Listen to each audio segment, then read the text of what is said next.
Bueno, el movimiento en dos dimensiones tenemos un eje Y y un eje X. Siempre tenemos una velocidad inicial del movimiento, ¿sí? Velocidad inicial, que presenta un cierto ángulo, vamos a llamarlo θ, con respecto al eje X. ¿Qué es lo que hay que hacer? Lo que hay que hacer es descomponer esta velocidad inicial en los ejes X e Y. Es decir, tomamos esta, que la vamos a llamar v sub 0x, y también consideramos esta, que vamos a llamar v sub 0y. Relacionando con este ángulo, nos va a quedar que v sub 0x es el módulo de v sub 0 por el coseno del ángulo θ, y v sub 0y es el módulo de v sub 0 por el seno del ángulo θ, ¿sí? De esta manera, ¿qué hicimos? Descompusimos en los ejes X e Y las velocidades iniciales considerando el ángulo θ. ¿Ahora qué hay que hacer? Bueno, el análisis es el siguiente. En el eje X es un movimiento rectilíneo uniforme, ¿sí? Y en el eje Y es un movimiento, de tiro vertical, ¿sí?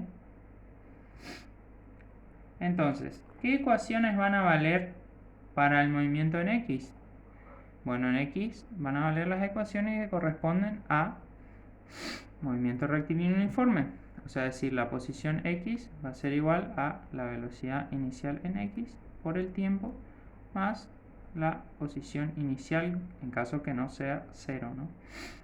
La aceleración en X es 0 y la velocidad en X es igual a la velocidad inicial en X en todo momento.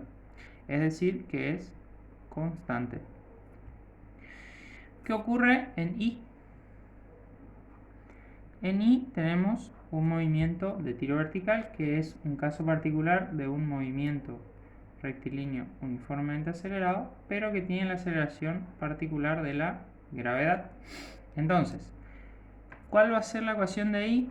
Va a ser velocidad inicial en Y por tiempo, que generalmente es positivo porque es hacia arriba, en la mayoría de los casos puede ser hacia abajo también, pero en la mayoría de los casos hacia arriba, menos g por t al cuadrado sobre 2, ¿sí? Que esa es la componente de la aceleración, que siempre va hacia abajo porque es negativa, más la posición inicial en Y, en caso de que no sea 0.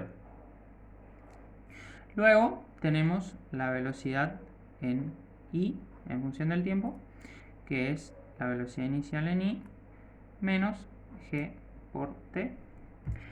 Fíjense que estas ecuaciones que estamos mostrando ahora son las mismas que teníamos para tiro vertical, solo que lo que cambia es el eje, o sea, ya no se utiliza más el eje X, sino el eje Y.